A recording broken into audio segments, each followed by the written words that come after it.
ಮಂಡ್ಯದ ಶ್ರೀರಂಗಪಟ್ಟಣದ ಸೈದ್ ಟಿಪ್ಪು ವಕ್ಫ್ ಎಸ್ಟೇಟ್ನಲ್ಲಿ ಬ್ರಹ್ಮಾಂಡ ಭ್ರಷ್ಟಾಚಾರ.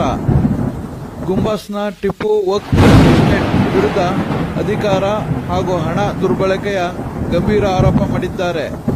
ಮೈಸೂರಿನ ಶಾಸಕ ಹಾಗೂ ಟಿಪ್ಪು ವಕ್ಫ್ ಕಮಿಟಿ ಅಧ್ಯಕ್ಷ ತನ್ವೀರ್ ಸೇಠು ಹಾಗೂ ಕಮಿಟಿ ಕಾರ್ಯದರ್ಶಿ ಇರ್ಫಾನ್ ವಿರುದ್ಧ ಭ್ರಷ್ಟಾಚಾರ ಹಾಗೂ ಅಧಿಕಾರ ದುರ್ಬಳಕೆ ಆರೋಪ ಮಾಡಿದ ಆರ್ಟಿಐ ಕಾರ್ಯಕರ್ತ. ಅಕ್ರಮ ಮತ್ತು ಭ್ರಷ್ಟಾಚಾರ ಎಸಗುತ್ತಿರೋ ಟಿಪ್ಪು ಶಹೀದ್ ವಕ್ಫ್ ಎಸ್ಟೇಟ್ ವಿರುದ್ಧ ಕೂಗಿದ್ದ ಸ್ಥಳೀಯ ಮುಸ್ಲಿಂ ಮುಖಂಡರು.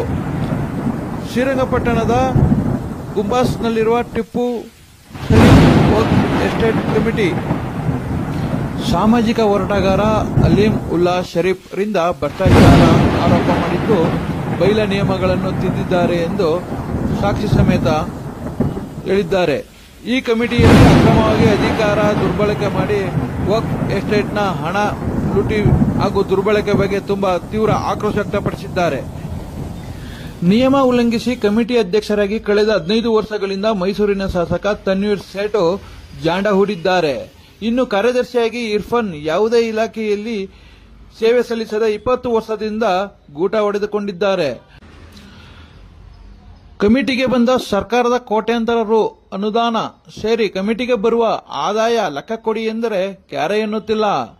ಅಕ್ರಮ ಪ್ರಶ್ನಿಸಿದವರಿಗೆ ಕಮಿಟಿ ಸರ್ಕಾರದ ಆಸ್ತಿಯಲ್ಲ ಎಂದು ಎದುರಿಸಿ ದಬ್ಬಾಳಿಕೆ ಮಾಡುತ್ತಿದ್ದಾರೆ. ಅಲ್ಲಲ್ಲೇ ನೋಡ್ರಿ ಇದು ಅಕ್ರಮ ಪ್ರಶ್ನಿಸಿದವರಿಗೆ, ಅದು ಮುಸ್ಲಿಂ ಮುಖಂಡರಿಗೆ ಕಮಿಟಿ ಸರ್ಕಾರದ ಆಸ್ತಿಯಲ್ಲ ಎಂದು ಎದುರಿಸಿ ದಬ್ಬಾಳಿಕೆ ಮಾಡಿದ್ದಾರಂತೆ. ಇದನ್ನೆಲ್ಲ ನೋಡಿ ಬೇಸತ್ತ ನಮ್ಮ ಮುಸ್ಲಿಂ ಮುಖಂಡರು ಪ್ರಭಾವಿಯಾಗಿರೋ ಕಮಿಟಿ ಅಧ್ಯಕ್ಷ ಹಾಗೂ ಕಾರ್ಯದರ್ಶಿ ವಿರುದ್ಧ ಡಿಸಿ ಅವರಿಗೆ ಮನವಿ ಮಾಡಿದ್ದಾರೆ. ಇದರ ಬಗ್ಗೆ ಕ್ರಮ ತೆಗೆದುಕೊಳ್ಳಬೇಕು, ನಮಗೆ ನ್ಯಾಯ ಕೊಡಿಸಬೇಕು, ಮುಸ್ಲಿಂ ಮುಖಂಡರಿಗೆ ಆಗುತ್ತಿರುವ ಅನ್ಯಾಯಗಳನ್ನ ತಡಿಬೇಕು ಅಂತೇಳಿ ಅಳಲು ತೋಡಿಕೊಂಡಿದ್ದಾರೆ. ಇದೇ ನೋಡಿ ಶ್ರೀರಂಗಪಟ್ಟಣದ ಗುಂಬಾಜ್ ಕತೆ. ಆಸ್ ಎ ಚೇರ್ಮನ್ ನಮ್ಮ ತನ್ವೀರ್ ಸೇಠ್ ಸಾಹೇಬ್ರು MLA ಫ್ರಮ್ NR ಕಾನ್ಸ್ಟಿಟ್ಯೂನ್ಸಿ 2008 ಇಂದ ಅವರು ಮೆಂಬರ್ ಆಗಿದ್ರು. ಅಥವಾ ಅಲ್ಲಿಂದ ಕೌಂಟ್ ಮಾಡ್ಕೊಳ್ಳೋಣ. ಇವ್ರು ಕೂತಿರೋದು 2008 ಇಂದ. 2008 ಇಂದ ಒನ್ ಟರ್ಮ್ ಮಧ್ಯ ಇರಲಿಲ್ಲ. ಇವರು ಯಾವುದೋ ಒನ್ ಟರ್ಮ್ ಇರಲಿಲ್ಲ. 10 ವರ್ಷ ಆಗ್ಬಿಡ್ತು. 2 ಟರ್ಮ್ದು ಕ್ಲಾಸ್ ಇದೆ ಇಲ್ಲಿ. 2 ಟರ್ಮ್ಸ್ ಅಂದ್ರೆ 6 ವರ್ಷ.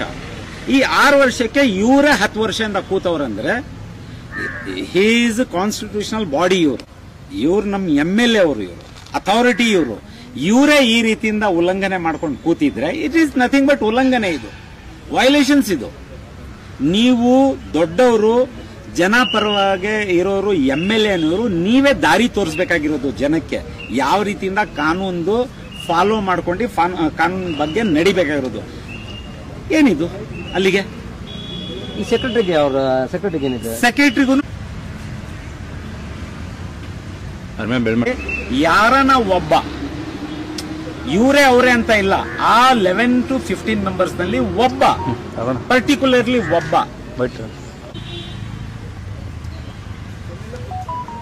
ಹೇಳಿ ಅದೇನು. Any shall be the ex officio secretary of the committee. ಈ according to the bylaw constitution of ಕಮಿಟಿನಲ್ಲಿ 6ನೇ ಕ್ಲಾಸ್ ನಲ್ಲಿ ಕ್ಲಿಯರ್ ಟರ್ಮ್ಸ್ ನಲ್ಲಿ ಮೆನ್ಷನ್ ಆಗೈತೆ. ಇದು ಈ ಕ್ಲಾಸ್ ಅನ್ನ ಇವರು ಫಾಲೋ ಮಾಡಬೇಕಾಗಿತ್ತು. ಇವ್ರಿಗೆ ನೀವು ಇಲ್ಲಿ ಕೂತಿದಿರಲ್ಲ, ಸೆಕ್ರೆಟರಿಗೆ ನಾನು ಅಕಾರ್ಡಿಂಗ್ ಟು ದಿಸ್ ಅಂತ ಬರೀತೀನಿ. ಬರ್ದಿ ಇಲ್ಲಿ ಎಕ್ಸ್ ಅಫಿಷಿಯೋ ಕೂತ್ಕೋಬೇಕಾಗಿತ್ತು. What are your qualification certificates, provide qualification certificates ಅಂತ ಹೇಳಿದ್ರೆ ಇವರು ನಾನು ಹೊನರಂ ಮಾಡ್ತಾ ಇರೋದು ಅಂತಾರೆ. ನಾನು ಕೂಡ 2010ರಲ್ಲಿ ಒಂದು ಟೀಮ್ ಆಗಿ ನಾವು ಫ್ರೆಂಡ್ಸ್ಗಳೆಲ್ಲ ಸೇರಿ RTI ಇಟ್ಟರಲ್ಲಿ ಅವರಿಗೆ ತುಂಬ ಪ್ರಶ್ನೆಗಳು ಕೇಳಿದ್ವಿ. ಕೇಳಾದಾಗ ನಾನು ಗೋಲಕ್ ಬಗ್ಗೆ, ಆ ಗೋಲಕದ ಬಗ್ಗೆ, ಅದ್ರ ಬಗ್ಗೆ ಎಲ್ಲ ಪ್ರಶ್ನೆ ಕೇಳಿದೆ. ಮತ್ತು ಡೆವಲಪ್ಮೆಂಟ್ ಬಗ್ಗೆ ಪ್ರಶ್ನೆ ಕೇಳಿದೆ, ಯಾಕೆ ಆಗ್ತಾಯಿಲ್ಲ ಅಂತ ಹೇಳಿ.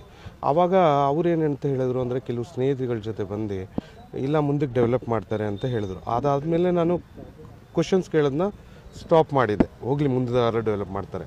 ಆದರೆ ಈಗೇನು ಗೊತ್ತಾಗ್ತಿದೆ ಅಂತ ಹೇಳಿದ್ರೆ ಎಲ್ಲ ಯೂಸ್ ಆಗಿದೆ, ತುಂಬ ಗ್ರ್ಯಾಂಡ್ಸ್ ಎಲ್ಲ ಮಿಸ್ಯೂಸ್ ಆಗಿದೆ ಅಂತ ಹೇಳ್ತಾ ಇದ್ದಾರೆ. ಯಾರಿಂದ ನಮಗೆ ಗೊತ್ತಾಗ್ತಿದೆ ಅಂದರೆ ಈಗ ಪ್ರೆಸಿಡೆಂಟ್ ಅಲಿಮುಲ್ಲಾ ಶರೀಫ್ ಅಂತ RT ಆ್ಯಕ್ಟಲ್ಲಿ ದಿನಾ ಹೇಳ್ತಾ ಇದ್ದಾರೆ ಸೋಷಿಯಲ್ ಮೀಡಿಯಾದಲ್ಲಿ ಬಂದು, ನಮಗೆ ಕ್ರೋಡ್ಸ್ ಆಫ್ ಫಂಡ್ಸ್ ಬಂದಿದೆ ಅಂತ ಹೇಳ್ತಾ ಇದ್ದಾರೆ ಅವರು. ಅದು ಏನೇನಾಗ್ತಿದೆ ಏನು ಅಂತ ಗೊತ್ತಾಗ್ತಾ ಇಲ್ಲ. ಮತ್ತು ಇಲ್ಲಿ ಆವಾಗಲೂ ಕೂಡ ಅವರು ಉತ್ತರಗಳು ಸರಿಯಾಗಿ ಕೊಟ್ಟಿರಲಿಲ್ಲ. ಒಂದೆರಡು ಪ್ರಶ್ನೆ ಕೊಟ್ಟರು, ಇನ್ನು ಬಾಕಿ ಪ್ರಶ್ನೆಗೆ ಉತ್ತರ ಕೊಟ್ಟಿರಲಿಲ್ಲ ಅವರು. ಈಗ ಏನಾಗಿದೆ ಅಂತ ಹೇಳಿದ್ರೆ ಅಲ್ಲಿ ಯಾವುದೇ ಕೂಡ ಡೆವಲಪ್ಮೆಂಟೇ ಆಗಿಲ್ಲ. 15 ವರ್ಷ ಆಗೋಯ್ತು. ನಾವು ಕೂಡ ಯೋಚನೆ ಮಾಡ್ತಾ ಇದ್ದೀವಿ ಏನಾಗಿದೆ ಅಂತೇಳಿ. ಯಾಕಂದರೆ ಅಲ್ಲಿ ಇವ್ರು ಹೇಳ್ತಾ ಇದ್ದಾರೆ 1995 ಆ್ಯಕ್ಟ್ ಪ್ರಕಾರ 30% ಎಜುಕೇಷನ್ ಮತ್ತು ಹೆಲ್ತ್ಗೋಸ್ಕರ ಎಲ್ಲ ಮುಸ್ಲಿಮು ಮತ್ತು ಯಾರು ಬಡವ್ರು ಇರ್ತಾರೆ, ಮುಸ್ಲಿಮ್ ಅನ್ನೋದಿರಲಿ, ಯಾರು ಬಡವ್ರು ಇರ್ತಾರೆ ಅವ್ರಿಗೆ ಕೊಡಬೇಕು ಕಮಿಟಿ ವತಿಯಿಂದ ಅಂತ ಹೇಳ್ತಾ ಇದ್ದಾರೆ. ಯಾಕಂದರೆ ಇಷ್ಟೊಂದು ಫಂಡ್ಸ್ ಎಲ್ಲ ಬಂದಿದೆ, ಇಷ್ಟೊಂದೆಲ್ಲ ಇನ್ಕಮ್ಸ್ ಇದೆ, ಇಲ್ಲಿ ಇನ್ಕಮ್ ಸೋರ್ಸ್ ಇದೆ. ಅದೆಲ್ಲಿ ಹೋಗ್ತಿದೆ, ಏನು ಮಾಡ್ತಾ ಅಂದರೆ ಪಬ್ಲಿಕ್ ಮೀಟಿಂಗ್ ಕರೆದು ಒಂದು ಮೀಟಿಂಗ್ ಮಾಡಲ್ಲ ಇವರು. ತಿಂಗಳು 3 ತಿಂಗಳಿಗಾದ್ರೂ ಈ ಕಮಿಟಿಯವರು ಕೇಳಕ್ಕೆ ಹೋದರೆ ನೀವು ಯಾರು ಕೇಳಕ್ಕೆ ಅಂತಾರೆ. ಇದು ನಮ್ಮ ಸವರ್ಜಿತ ಅಲ್ಲ ಪಿತರ್ಜಿತ ಆಸ್ತಿ ಅಂತಾರೆ. ನೀವು ಯಾರು ಕೇಳಕ್ಕೆ ಅಂತ ಹೇಳ್ತಾ ಇದ್ದಾರೆ. ಇದ್ರ ಬಗ್ಗೆ ದಯವಿಟ್ಟು ಗಮನ ಹರಿಸಿ ನಮ್ಮ ಕರ್ನಾಟಕ ಸಿದ್ದರಾಮಯ್ಯ ಸರ್ ಇದಾರಲ್ಲ, ಚೀಫ್ ಮಿನಿಸ್ಟರ್ ಸರ್, ಅವರು ಮತ್ತು ಈ ಕರ್ನಾಟಕ ಸರ್ಕಾರ ಇಂಥ ಕಮಿಟಿಗಳನ್ನೆಲ್ಲ ತೆಗೆದು ಜನಪರವಾದ ಕೆಲಸಗಳನ್ನ ಮಾಡಬೇಕು ಅಂತ ವಿನಂತಿ ಮಾಡ್ತಾ ಇದ್ದೀವಿ. ಮೊಹಮ್ಮದ್ ಇಮ್ರಾನ್, ಶ್ರೀರಂಗಪಟ್ಟಣ. ಡೈರೆಕ್ಟರ್ ಆಗಿದೆ ಆ ಕಮಿಟಿ ಒಳಗೆ. ಡೈರೆಕ್ಟ್ರು ಆಗಿ 3 ವರ್ಷ ಅವ್ರ ಜೊತೆ ಇದ್ದೆ. ಆಮೇಲೆ ನಾನು ಅವ್ರಿಗೆ 2-3 ದಫಾ ಕೇಳಿದೆ. ನಮ್ಮ ಕಮಿಟಿ ಒಳಗೇ 3 ದಫಾ ಚೇರ್ಮನ್ ಚೇಂಜ್ ಆದರು. ಒಂದು ಮುಂತಾಜ್ ಅಲಿ ಖಾನ್ ಆದರು, ಒಂದು ನಿಜಾಮ್ ಅಲಿ ಆಗಿದ್ದರು, ಆಮೇಲೆ ಶೇಟ್ ಸಾಬ್ರು ಬಂದರು. ನಾನು ಹೇಳಿದೆ 3 ಜನ ಚೇರ್ಮನ್ ಚೇಂಜ್ ಆದ್ರಲ್ಲಪ್ಪ ನಿನ್ನ ಇದರಲ್ಲಿ, ಸರಿಯಾಗಿ ನಡ್ಕೋಬೇಕು ಅಂದ. ಆಮೇಲೆ ಸ್ವಲ್ಪ ಉತ್ತರ ಕೊಡ್ತಾ ಇರಲಿಲ್ಲ ಅವರು ಯಾವುದಕ್ಕೂ. ಯಾರು ನಮ್ಮ ಇರ್ಫಾನ್ ಅವರು. ಅದಕ್ಕೆ ನಮಗೂ ಯಾಕೋ ಬೇಜಾರಾಯಿತು. ಇಲ್ಲ, ನಮಗೆ ಕಮಿಟಿನ ತೆಗೆದುಬಿಡಿ, ನಮ್ಗೆ ಜನ ಕೇಳಿದಾಗ ಉತ್ತರ ಕೊಡೋಕ್ಕಾಗಲ್ಲ. ಟೆಂಡ್ರ್ ಎಷ್ಟಿಗೆ ಹೋಯ್ತು ಅಂದರು ಹೇಳಿಲ್ಲ. ಚಪ್ಪಲಿ ಟೆಂಡ್ರ್ ಎಷ್ಟಿಗೆ ಮಾಡಿದ್ದೀರಿ ಅಂದರು, ಅದನ್ನೂ ಹೇಳಿಲ್ಲ. ಈಗ ಹೇಳಿದ ಮೇಲೆ ಈಗ ಡೈರೆಕ್ಟ್ರಾಗಿ ನಾನು ನನ್ನ ನಂಬರ್ ಕೊಟ್ಬಿಡಿ, ನಾನು ಹೇಳ್ಕೊತೀನಿ ಅಂದರೆ ಅದಕ್ಕೆ ಅರ್ಥ ಇರೋಲ್ಲ. ಇಲ್ಲ, ನನಗೆ ತೆಗೆದಾಕ್ಬಿಡಿ ಕಮಿಟಿಯಿಂದ, ಇಲ್ಲ ಅಂದರೆ ನಾನು ಕೇಳ್ತೀನಿ ಎಷ್ಟು ಮೀಟಿಂಗಲ್ಲಿ ಅಂತ. ಒಬ್ಬರು ಹಣ ಎಲ್ಲ ದುರುಪಯೋಗ ಮಾಡ್ಕೊತಿದ್ದಾರೆ. ಏನು ಮಾಡ್ತಾಯಿದ್ದಾರೆ ಅಂತ ನನಗಂತೂ ಗೊತ್ತಿಲ್ಲ ಸರ್. ನಾನು ಓದಿಲ್ಲ. ನಾನು ಓದಿದರೆ ಈ ಪರಿಸ್ಥಿತಿ ನಂಗೆ ಗೊತ್ತಾಗಿರಲಿಲ್ಲ. ಎಜುಕೇಷನ್ ಇಲ್ಲ ನನಗೆ, ಯಾರಿಗೂ ಲೆಕ್ಕ ಕೊಡ್ತಾ ಇಲ್ಲ. ನನಗೇನು ಗೊತ್ತೇ ಆಯ್ತಲ್ಲ ಸರ್. ರೆಗ್ಯುಲೇಷನ್ನು ಕಾಪಿನೂ ತೋರಿಸಲ್ಲ, ನಮಗೇನು ಹೇಳಿಕೋ ಇಲ್ಲ, ಏನು ಹೇಳಿಕೋ ಇಲ್ಲ. ಅವರು ಏನೇನು ಮಾಡ್ತಾರೆ ನಾಮಕಾವಸ್ಥೆಗೆ ಮೆಂಬರ್ ಖಂಡಿತ ಖಂಡಿತ ಖಂಡಿತ ಉಪಯೋಗಿಸ್ಕೊಂಡು. ಮೊಹಮ್ಮದ್ ದಸ್ತೀರ್ ಅಂತ. ಏನಾಗಿದೆ ನಿಮ್ಮ ಸರ್? ಇಲ್ಲಿ ನಾನು ಮೊಹಮ್ಮದ್ ಅಲಿಮುಲ್ಲಾ ಶರೀಫ್, ಮೈಸೂರಿಂದ. ನಾನು ಮೈಸೂರು ಶಾಂತಿನಗರದಿಂದ ಮೈಸೂರು RTI ಕಾರ್ಯಕರ್ತ ಅಂತ ಹೇಳಿದ್ರೆ ಒಂದು 10-15 ಇಯರ್ಸಿಂದ ನಾನು ಕಾರ್ಯಕರ್ತ ಆ್ಯಕ್ಟಿವಿಸಮ್ನಲ್ಲಿ ಇದ್ದೀನಿ. ಯಾವುದ್ಯಾವುದೋ ಸಿವಿಕ್ ಇಶ್ಯೂಸ್ನಲ್ಲಿ, ಮೈಸೂರು ಸಿವಿಕ್ ಇಶ್ಯೂನಲ್ಲಿ. ಇವಾಗ 3-3.5 ವರ್ಷದಿಂದ ನಾನು ಮೈಸೂರು ವಕ್ಫ್ ಬೋರ್ಡ್, ಪರ್ಟಿಕ್ಯುಲರ್ಲಿ ಮೈಸೂರು ವಕ್ಫ್ ಬೋರ್ಡು ನೋಡ್ತಾ ಇದ್ದೀನಿ. ಆಮೇಲೆ ಅದರ ಜೊತೆಯಲ್ಲಿ ಶ್ರೀರಂಗಪಟ್ಟಣ ಹಜರತ್ ಟಿಪ್ಪು ಸುಲ್ತಾನ್ ಶಹೀದ್ ವಕ್ಫ್ ಎಸ್ಟೇಟ್, ಆ ಒಂದು ವಕ್ಫ್ ಕಮಿಟಿ, ಅದು ಮಂಡ್ಯ ಡಿಸ್ಟಿಕ್ ವಕ್ಫ್ ಬೋರ್ಡ್ಗೆ ಸೇರಿದ್ದು. ಅದರ ಬಗ್ಗೆನೂ ನಾನು ನೋಡ್ಕೊಂಡು ಬರ್ತಾ ಇದ್ದೀನಿ. ಏನಾಗಿದೆ ಅಂತ ಈಗ ಇಲ್ಲಿ ಸರ್ ಇವಾಗ? ಹೌದಾ? ಇದು ಏನಿದೆ ಅಂದರೆ ಅಲ್ಲೊಂದು ಕಮಿಟಿ ಇದೆ. ಕಮಿಟಿ ಒಂದು ರಚನೆ ಮಾಡ್ಕೊಂಡು ಹೋಗ್ತಾವ್ರೆ. ಆ ಕಮಿಟಿ ಬಗ್ಗೆನೂ ನಾನು ನೋಡೋಕ್ಕೆ ಹೋಗ್ತೀನಿ. ಇವಾಗ ಒಂದು 4-5-6 ತಿಂಗಳ ಹಿಂದ್ಗಡೆ ಡಾಕ್ಯುಮೆಂಟ್ ಸಿಗ್ತದೆ. 3 ವರ್ಷದ್ದು ಪ್ರಯತ್ನ ಆದಮೇಲೆ 4 ತಿಂಗಳ ಹಿಂದ್ಗಡೆ ಸಿಗ್ತದೆ. ಆ ಪೇಪರ್ಸ್ನಲ್ಲಿ ನಾನು ನೋಡೋಕ್ಕೆ ಹೋಗ್ತೀನಿ. ಇದು ಬೈಲಾಸ್ ಕಾಪಿ. ಇದು ಈ ಬೈಲಾಸ್ನಲ್ಲಿ ಸೆಕ್ರೆಟ್ರಿ ಪೋಸ್ಟ್ಗೆ ಸ್ಪೆಸಿಫಿಕ್ ನಾನು ನೋಡ್ತೀನಿ. ನಮಗೆ ಚಿಂತೆ ಇರೋದು ಫಸ್ಟ್ ಪ್ರಿಫರೆನ್ಸ್ನಲ್ಲಿ ಸೆಕ್ರೆಟ್ರಿ ಪೋಸ್ಟು. ಈ ಸೆಕ್ರೆಟ್ರಿ ಪೋಸ್ಟ್ನಲ್ಲಿ ನಾವು ನೋಡೋಕ್ಕೆ ಹೋಗ್ತೀವಿ, ಇಲ್ಲಿ ಯಾರೋ XYZ ಕೂತಿರ್ತಾರೆ. ಅಲ್ಲಿ ಕಾನ್ಸ್ಟಿಟ್ಯೂಷನ್ ಆಫ್ ಕಮಿಟಿನಲ್ಲಿ 6ನೇ ಕ್ಲಾಸ್ನಲ್ಲಿ any one member of the committee shawl be the ex officio secretary of the committee ಅಂತ ಇರ್ತದೆ. ಇದು ನಾವು ನೋಡ್ತೀವಿ. ನೋಡಾದ್ಮೇಲೆ ಯಾರಿದು ಕೂತಿರೋದು ಏನಂತ ಹೇಳಿಬಿಟ್ಟು ನಾವು ವಿಚಾರಣೆ ಮುಂಚೆನೋ ವರ್ಷದಿಂದನೂ ನಾನು ನೋಡ್ಕೊಂಡು ಬರ್ತಾ ಇರ್ತೀನಿ. ಆಮೇಲೆ ಇವ್ರದ್ದು ಪ್ರೂಫ್ಸ್ ಎಲ್ಲ ನೋಡೋಣ ಅಂತ ಹೇಳಿಬಿಟ್ಟು ನಾವು ಇವ್ರಿಗೆ ಒಂದು ಕ್ವಶನ್ ಹಾಕ್ತೀವಿ RTIನಲ್ಲಿ. ಇಲ್ಲಿ ಎಕ್ಸ್ ಅಫಿಷಿಯೋ ಸೆಕ್ರೆಟ್ರಿ ಅಂತ ಇರ್ತಾರೆ. ನೀವು ಇಲ್ಲಿ ಸರ್ವಿಂಗ್ ಮಾಡ್ತಾಯಿದ್ರಿ post, what are your qualification certificates ಅಂತ ಕೊಡಿ ಅಂತ ಕೇಳಕ್ಕೆ ಹೋದರೆ ನಾನು ಹನೋರಿಯಮ್ ಮಾಡ್ತಾಯಿದ್ದೀನಿ ಅಂತ ಹೇಳ್ತಾರೆ. ಇವ್ರಿಗೆ ಹನೋರಿಯಮ್ನಲ್ಲಿ ಕುಂಡಿಸೋರು ಯಾರು ಸರ್? ಪ್ರಶ್ನೆ ಅಲ್ಲಿ ಬರ್ತದೆ. ಇಲ್ಲಿ ಬೈಲಾಸ್ನಲ್ಲಿ ಇಂಥವ್ನು ಕೂತ್ಕೋಬೇಕು ಅಂತ ಇದ್ದಾರೆ. ಇವನು ನಾನು ಫ್ರೀಯಾಗಿ, ಹಾನೋರಿಯಮ್ ಮೀನ್ಸ್ ಫ್ರೀ ಸರ್ವೀಸು. ನಿಮಗೆ ಯಾರಪ್ಪ ಅಷ್ಟೊಂದು ಅಧಿಕಾರ ಕೊಟ್ಟಿದ್ದು ಫ್ರೀ ಸರ್ವೀಸ್ ಮಾಡ್ಕೊಂಡು ಹೋಗಿ ಅಂತ? ಏನು ನಿಮ್ಮ ಇದು ಕೇಳೋಕ್ಕೆ ಹೋದರೆ, ಲೋಕಲ್ಸ್ ಕೇಳೋಕ್ಕೆ ಹೋದರೆ ನಮ್ಮ ಪಿತರಿ ಜೊತೆ ಆಸ್ತಿ ಇದು ಅಂತಾನೆ. ಏನು ಡಬ್ಬಲ್ ಕೆದು ಆನ್ಸರ್ಸ್ ಎಲ್ಲ ಡಬ್ಬಲ್ ಕೆ ಮಾಡ್ಕೊಳ್ಳೋದು, ಜವಾಬ್ದಾರಿಯಿಂದ ಜವಾಬ್ ಕೊಡಲ್ಲ. ಏನೇನು ಬೇಕು ನನಗೆ ಬೈ ಫೋರ್ಸು ಹುಕ್ ಆರ್ ಕುರುಕ್ ಜನಕ್ಕೆ ಲೋಕಲ್ ಜನಕ್ಕೆ ಸರ್ವೈ ಮಾಡೋಕ್ಕೇ ಕಷ್ಟ ಮಾಡಿಬಿಟ್ಟವ್ರೆ. ಅದು ಬೇರೆ ವಿಚಾರ. ಅದು ನಮಗೆ ಇದರ ಪ್ರಕಾರ ನಮಗೆ ಭಾಳ ಚಿಂತೆ ಇದೆ. ಇದು ಕೆಮ್ಮನೇನಿದೆ ಇನ್ನೊಂದು ಚೇರ್ಪರ್ಸನ್ ಏನು ಇಲ್ಲಿ ಚೇರ್ಪರ್ಸನ್ನು ಕೂತವ್ರೆ ಸರ್. ಇಲ್ಲಿ ಒಂದು ಅದೇ ಚೇರ್ಮನ್ನು ಇದ್ದಾರೆ. ಕಮಿಟಿ ಕಾನ್ಸ್ಟಿಟ್ಯೂಷನ್ ಆಫ್ ಕಮಿಟಿನಲ್ಲಿ ಫಸ್ಟ್ ಕ್ಲಾಸ್ನಲ್ಲಿನೇ ಅಲ್ಲಿ ತೋರಿಸವ್ರೆ 11 या 15 ಮೆಂಬರ್ಸ್ ಇರಬೇಕು.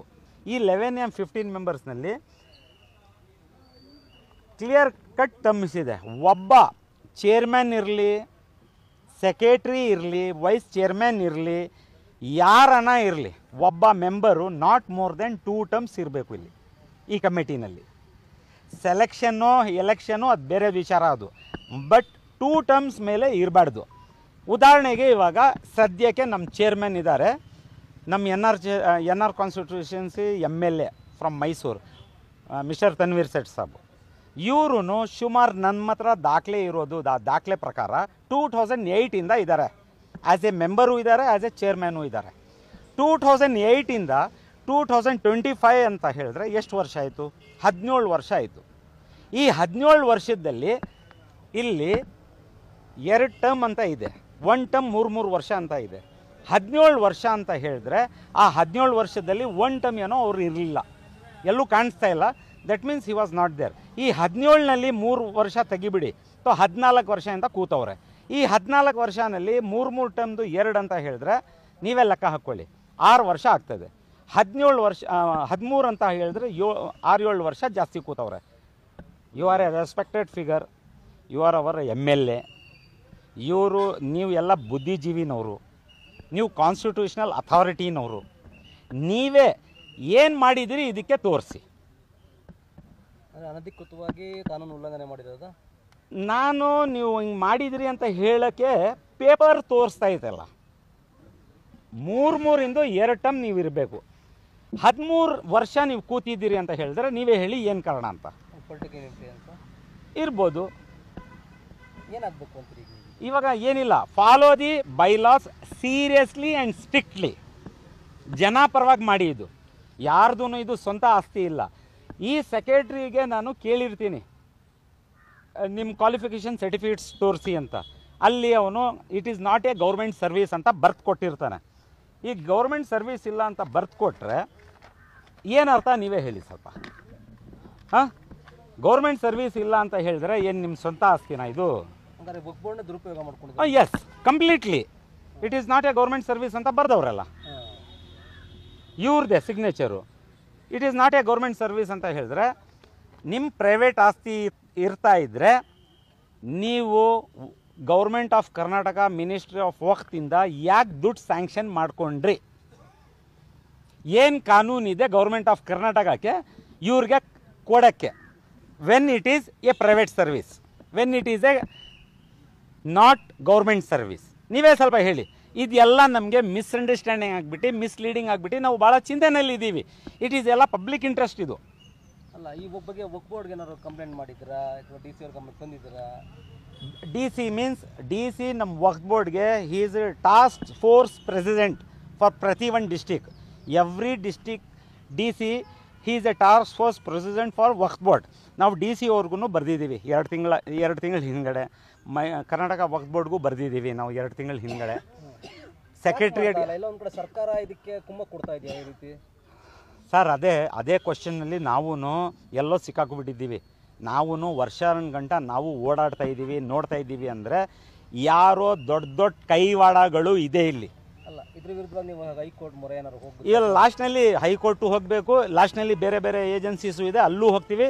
ಫೈನಲಿ ಮೊನ್ನೆ 3 ದಿವಸ ಮುಂಚೆ ನಾನು ಮೇಲ್ಗಡೆ ತಿಳಿಸ್ಬಿಟ್ಟು ಬಂದಿದ್ದೀನಿ, CBIಗೆ ಕೊಡ್ತೀವಿ.